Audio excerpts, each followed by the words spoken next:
대통령이 판을 뒤집었다. 어제 헌재 변론에 윤석열 대통령이 직접 참석했습니다.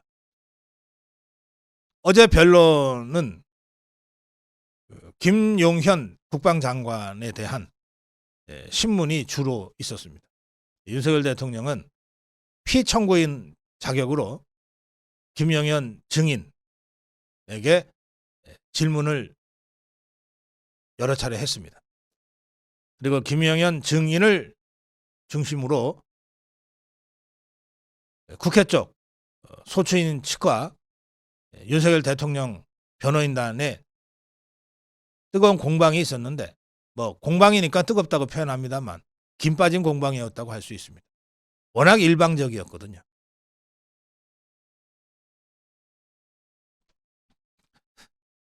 대통령 측의 조대현 변호사는 윤석열 대통령은 헌법 질서가 무너질 위기에 처했는데 이를 해결할 통상적 수단이 없다고 판단해 비상계엄을 선포했다. 대통령은 법률 전문가고 민주당이 곧바로 계엄 해제 안건을 통과시킬 것이고 그 경우에는 계엄을 해제해야 한다는 점을 잘 알고 그리고 계엄령을 선포했다. 비상계엄은 처음부터 반나절로 계획됐고 국민들에게 경각심을 호소하기 위한 것이었다. 그래서 국민들도 이번 계엄을 계몽령이라고 이해하고 있는 것이다. 이런 취지의 변론을 했습니다. 윤석열 대통령도 여러 차례 직접 답변과 김용현 장관에 대한 질문 형식의 진술을 통해서 이런 주장을 했습니다. 실패한 계엄이 아니다. 어차피 빨리 끝나기로 예정돼 있었지만 예상보다도 더 빨리 끝난 계엄이었다. 빨리 끝날 것이라고 생각은 했지만 예상보다 더 빨리 끝났다.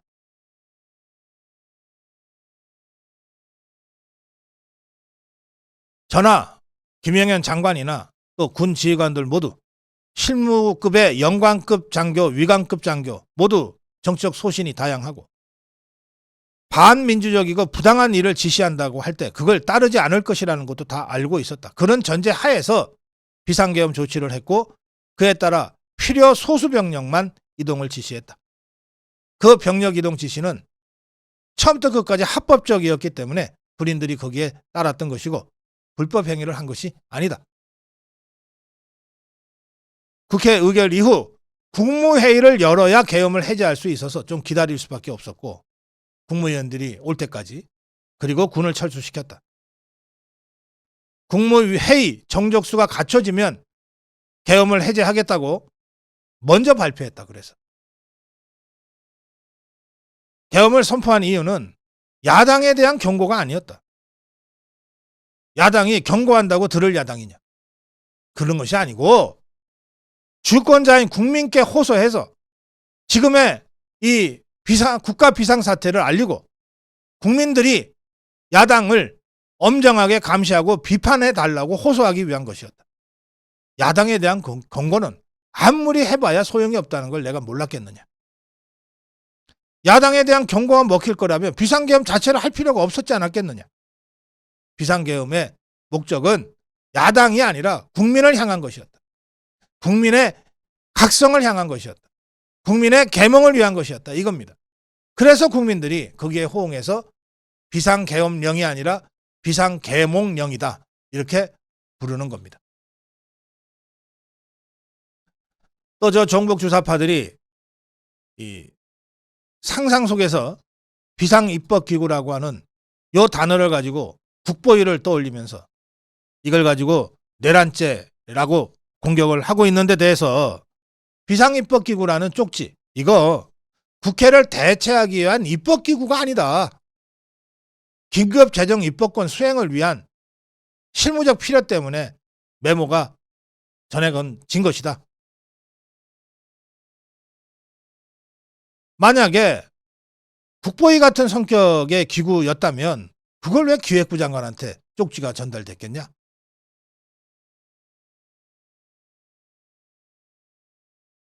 김용현 장관도 똑같이 진술합니다. 아니 그게 국보위 같은 거였다면 그걸 왜 기재부 장관한테 주냐? 국무총리한테 줘야지. 주더라도. 이게 김용현 장관의 진술입니다.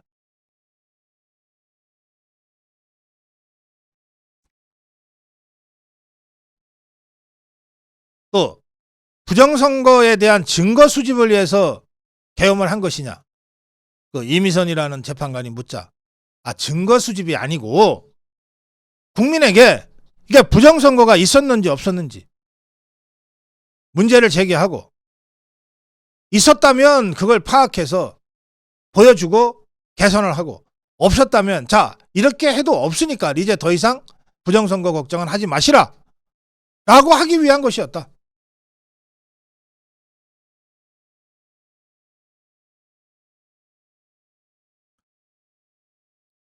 네, 이런 이 공방이 있었는데 핵심적인 내용만 압축해서 전해드리고 있기 때문에 실제 헌법재판소의 변론 분위기를 여러분들이 잘 느끼실 수 없을지 모르겠어요. 그래서 제가 설 연휴 때 월요일 날이죠. 월요일 날 지금 현재 변호인단의 일원으로 참여하고 있는 석동현 변호사를 직접 모시고 지금 구치소에 구속되어 있는 윤석열 대통령의 근황과 그다음에 헌법재판소에서의 대통령의 진술, 주장, 그리고 그 법정 분위기, 이런 것들을 좀 자세하게 전해드리겠습니다. 그런데 어제 헌재 변론이 이제 마무리된 후에 제가 윤석열 대통령 변호인단의 몇 분한테 좀 취재 차원으로 좀 물어봤습니다.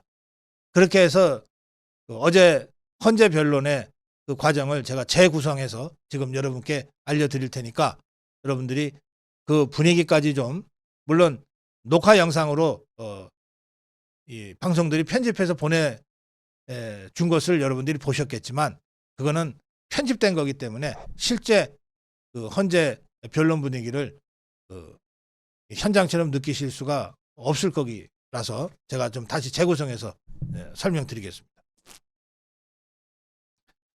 어제 오후 2시에 이제 개정이 됐습니다.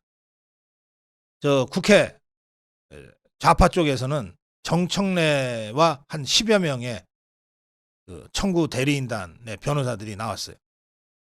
그리고 우리 측, 윤석열 대통령 측에서는 정상명, 조대현, 윤갑근, 석동현, 송진호, 이동찬, 도태우, 배보균 등의 변호인단이 함께했습니다. 어제 주 변론은 김영현 장관의 증인신문이었는데, 이것도 저 좌파 쪽은, 국회 쪽은 지금 내란죄로 구속 수사받고 있는 장군들을 주로 많이 부르려고 했어요. 눈물 찔찔 짜면서 했던 장군을 비롯해서 이 장군들을 먼저 불러서 쫙 헌재 분위기를 내란으로 딱 몰아가고 난 다음에 이제 김영현이가 나오든 뭐 윤석열 대통령을 상대로 봐라, 내란죄 하지 않았냐, 누구누구가 이렇게 진술하지 않았냐, 이런 식으로 덮어 씌우려고 했는데 윤석열 대통령 변호인단이 김영현 장관부터 증인 채택해달라, 가장 중요한 증인 아니냐, 그래서 그걸 관철시켰어요. 그래서 김영현 장관이 첫 번째 증인으로 이제 출석을 한 겁니다. 헌재에 2시 30분부터 5시까지 2시간 반 동안 김영현 장관을 앉혀놓고 저 좌파 쪽, 국회 쪽, 소추인 쪽과 윤석열 대통령 측이 치열하게 신문을 합니다. 먼저 대통령 쪽에서 김영현 장관, 대통령 쪽이 신청한 증인이니까 증인을 신청한 대통령 쪽에서 30분간 주신문을 하고, 그걸 보고 저 국회 좌파 쪽에서 30분간 반대 신문을 하고, 그 다음에 다시 대통령 쪽에서 15분간 재주 신문을 하고, 그걸 보고서 또 국회 좌파 쪽에서 15분간 재반대 신문을 하고, 그 다음에 다시 대통령 쪽에서 5분간 재주 신문을 하고, 그리고 저쪽에서 5분간 재반대 신문을 했습니다. 그래서 시간이 뭐 거의 한 1시간 40분 정도가 이 순서를 통해서 공방이 진행이 됐어요. 그리고 나서 이걸 지켜보고 있던 헌법재판관 4명이 4시 30분부터 30분간 차례차례 김영현 증인을 신문을 했습니다. 이 사건 주심인 정형식 재판관, 그리고 헌법재판소 소장 권한대행인 문형배, 그리고 김형두 재판관, 그다음에 이미선, 이 순서대로 4명이 증인 신문을 했어요. 그리고 나서 5시에 일단 이제 휴정이 됐습니다. 20분간 쉬고 나서 5시 20분에 변론이 재개됐습니다. 이 20분, 5시 20분부터 6시 20분까지 1시간 동안 대통령 측에서 이동찬 변호사, 김계리 변호사가 차례로 증거 설명을 하고, 이 증거 설명에는 야당 측의 입법 폭주가 얼마나 폭력적이었는지, 그리고 예산 삭감이 얼마나 폭력적이고 국가 마비 상태였는지, 또 국무총리까지 포함해서 29명에 대한 탄핵 남발이 얼마나 폭력적으로 이루어졌는지가 설명이 됐습니다. 자, 이렇게 해서 이제 어제 변론이 마무리가 됐는데, 이 증인, 김영현 증인을 신문하는 과정에서 윤석열 대통령이 3번 직접 발언해달을 요청하고 발언을 합니다. 직접 발언을 요청하고 직접 김영현 장관한테 질문을 해요. 이 과정에서 윤석열 대통령이 한 메시지, 발언은 중요한 것이 3가지입니다. 첫째, 이건 야당에 대한 경고가 아니다. 저 야당이 내가 경고한다고 해서 알아들을 존재냐. 그랬다면, 경고해서 알아들을 상대였다면 내가 계엄령 자체를 하지 않았을 거다. 저 야당은 경고한다고 알아들을 상대가 아니다. 그럼 왜 계엄령을 선포했냐. 이거 국민들한테 경각심을 알리기 위해서였다. 국민들한테 야당이 지금 완전히 국가를 마비시키고 있다, 폐악질을 하고 있다는 것을 호소하기 위해서였다. 이게 이제 첫 번째 메시지. 두 번째, 그 비상입법 어쩌고 하는 그 쪽지에 나오는 그거, 이거 만약에 그게 국보위 같은 거였다면 그게 왜 기재부 장관한테 가냐. 국무총리한테 가도 가야지. 그게 아니었다. 국회라고 하는 입법기구를 대체하기 위한 것이 아니고 민생경제 살리기를 하기 위한 긴급 경제명령 추진을 위해서 기재부 차원에서 실무검토가 필요해서 쪽지가 나간 것이다. 그다음에 셋째,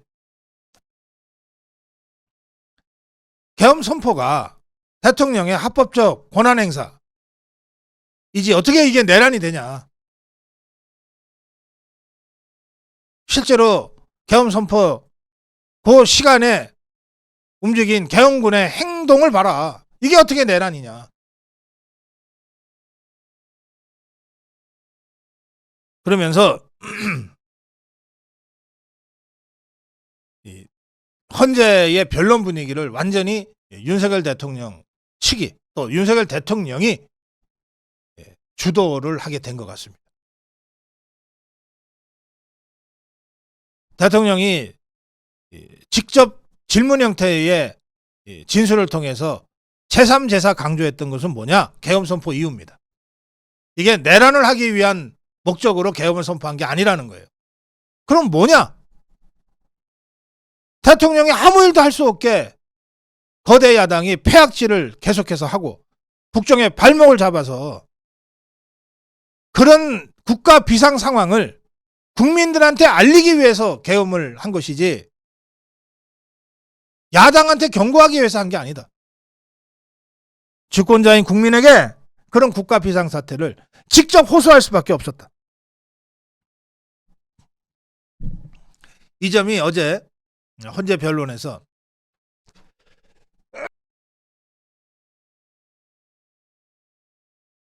죄송합니다. 이 점이 어제 현재 변론에서 대통령이 제3제사 강조한 겁니다. 이걸로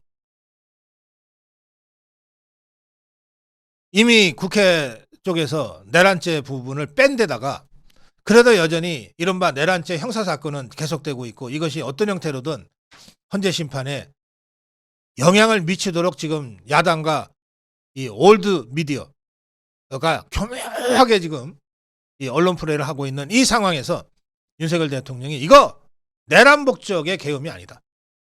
국민들한테 알리기 위한 것이었다. 그리고 국민도 그걸 받아들였기 때문에 계엄령이 아니라 계몽령이라고 지금 얘기하고 있는 거다. 이런 취지의 진술을 제3제사 강조하면서 헌법재판소 탄핵 변론의 분위기를 주도하게 됐다.